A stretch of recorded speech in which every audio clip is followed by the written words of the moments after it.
जनबसती रे बेआईन घुसुरी फार्म अतिष्ठ होई प्रतिवाद कले ग्रामवासी। जनबसती मध्य गढ़ी उठी बेआईन घुसुरी फार्म जहाकु नहीं एबे ग्रामवासी मध्य तीव्र असंतोष प्रकाश पाई। दुर्गंधरे नाकेदम हेउछंती स्थानीय बासिंदा। व्यापीबारे लागिछि विभिन्न प्रकार संक्रामक रोग। मशा माछी प्रादुर्भाव सांगकु असह्य पचासड़ा गंध। विभिन्न रोग व्याधिर आशंका भितर दुर्विषह होई पड़िछि जनजीवन। भद्रक जिला बंत तहसिल अधीनस्थ दलपदी ग्रामर 11 नंबर वार्ड रे जनबसती मध्य एक बेआईन घुसुरी फार्म चली जोगु एवं स्थानीय बासिंदा मध्य गभीर असंतोष प्रकाश पाई। मन तापस कुमार जेना घर दौलपदी बांगरपदी जाऊँगी आमर पाखापाखि 2-2.5 वर्ष है से घुसुरी फार्म कर रत्नमणि जेना ना रे सूरज जेना से चलाऊँ घुसुरी फार्म से कला भितर आम ये जगार टोटाल रही पार्नु। आम छुआ पिला पाठ पढ़ी पारना सहित आम खाई होनी जदि घरे फैन दिया राति से फैन भी से स्मेल आस बहुत स्मेल हो आम जगह टोटा पाखापाखि घर रू 20-30 मीटर डिस्टेंस अच्छी बर्तमान आहरी 30-40 टा घुसुरी रखी टोटाली से उठाऊनी। आमर केस होता बंद थाना केस है से कहला 25 तारीख जून 25 रे तार कंप्रोमाइज होता जून 25 रे से उठे बोली फार्म घुसुरी टोटाल उठे बोली कि से ए पर्यटन उठे नहीं। तापर सत्व आम 4 जन ना सी कोर्टे केस कर खाली कहे जो कोर्टर कौन कर कोर्टर देखी ये करमी सी करमी यही कथा कहूँ। ता सहित आमर जो ताकतर गवर्नमेंट अप्रूवाल किसी नहीं। मेन पॉइंट है कि गवर्नमेंट अप्रूवाल नहीं पॉल्यूशन सर्टिफिकेट नहीं तार कौन किसी ना टोटाल फलजरी डीटीपी करी से टोटाल आमको कहला ये गाँ भर कहला गाँ लोक समस्ते जाते पुलिस स्टेशन गाँव रो जो प्रोब्लेमटा समस्ते सरपंच रहा पुलिस भी रहा ये टोटाली मानुनी क्या सहित ये मद बेपार करुच्ची सहित धर्म परिवर्तन करुच्ची निजे तो धर्म परिवर्तन करुच्ची सहित लोकों को जो माने मोटिवेशन करुच्ची तुम धर्म परिवर्तन कर सी भगवान ये सी ये करके लोक बहुत भुआ बुलू ये से पैसा किसी भी करें चाहूँ घुसुरी फार्म टोटाली उठा दरकार ए जगार पूरा टोटाली उठा दरकार।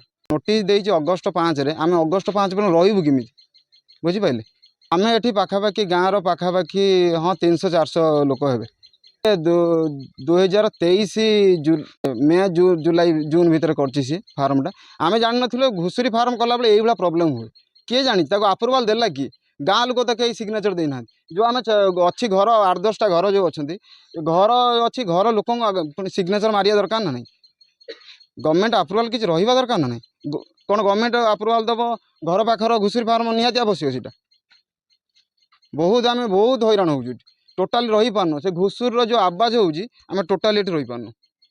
सावित्री जेना दुलेपदी घुसुरी रखी आम तो भल खाई पारनु कि भल रही पारनु छुआ तो भल पाठ पढ़ी पारना जो गंध दौर रोग भी होची काश ठंडा छुआ को ज्वर दुनिया प्रकार रोग होची आम चाहूँ ये उठापी सी कह आम ये उठेबू गाँव शुद्ध पाखापाखि से रखी घुसुरी रखी चलिया बहुत असुविधा हो आम चाहूँ ये घुसुरी उठापी सी तो उठी ना थाना जामें सब गाँ लोक थाना लोक सरपंच सहित सब लेखा पढ़ा है तथापि सी कह आम उठेबू। झाटुआणी जेना दौलपदी आमर हूँ थानार केस होता से सूरत जेना मान जेना रत्नमणि जेना आम ना जा केस कर थानार आ घुसुरी रखी 50-60टा घुसुरी रखी आम मना करूँ ये गैस होमें रही पारुनु कि खाई पारुनु आम छुआ पिला भी पाठ पढ़ी पारना आम आम ये कथा जमी कहूँ आमको कहना तुम घर द्वार छाड़ी बाहर पड़े जाऊन खाद्य खाइब तुम ये खाई पार कौन करमु जो गैस होमें कौन करमु किमी सब खाइमु किमी रहीमु आम छुआ पिला केमी पाठ पढ़े सब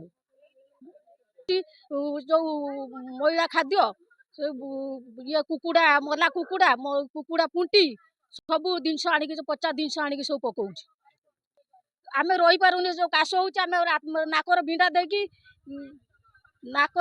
देकी आम हूँ खाई पारनु अध बेला आम उपास रोचु रातिर भी आम खाई पारुनु आम एटू जिनसटा उठेदमु आम एटू रही पारुनु आम उठेमु गाँ सारा लोक रोच 2 वर्ष गंतुरु प्राय 2-3 वर्ष हो। सूचना अनुसार स्थानीय महिला रत्नमणि जेना नाम फार्म को तांको पुओ सुरथ जेना विगत 2 वर्ष हेबा परिचालना करि आछंती। तेबे ग्रामवासी बारंबार बारण एवं प्रतिवाद सत्वे से समस्त नीति नियम को बेखातिर करी एही फार्म चलथिबा अभियोग होईछि।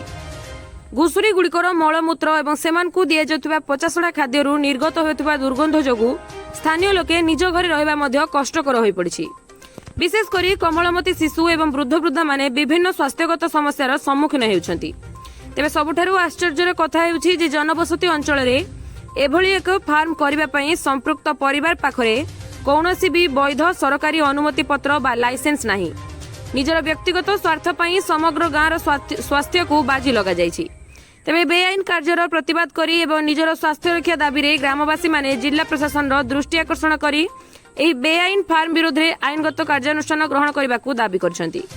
ଭଦ୍ରକ ଜିଲ୍ଲାରୁ ବନ୍ତ ବ୍ଲକ ପ୍ରତିନିଧି ସୁଜିତ ମାଝୀଙ୍କ ରିପୋର୍ଟ, ଦି ପବ୍ଲିକ ଓଡ଼ିଶା।